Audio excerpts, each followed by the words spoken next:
Kalau ada follow saya belanja awak perfume Mykonos ni. Aku rasa macam nak belanja orang perfume lah. Sebab apa? Sekarang ni followers aku dah 90k.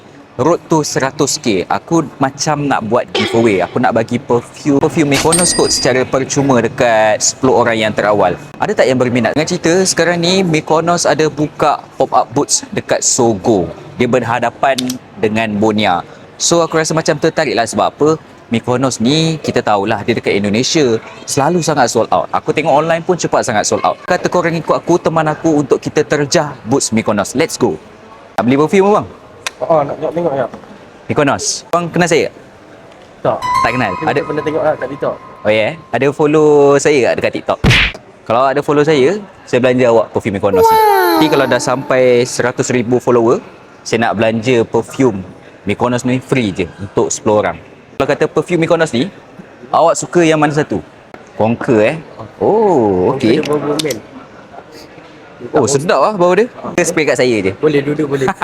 Spray kat saya lah Yang terbaru Dengan satu lagi yang ni Monaco Royal. Monaco Royal. Yang ni best lah Conquer.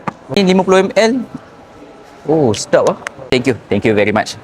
For those yang berada di sekitar KL, sekarang ni Mykonos dah ada pop-up booths dekat Sogo Kuala Lumpur, dekat G-Floor, berdekatan dengan Bonia, bermula pada tarikh 21 hari bulan Julai 2026 sehingga 28 September 2026.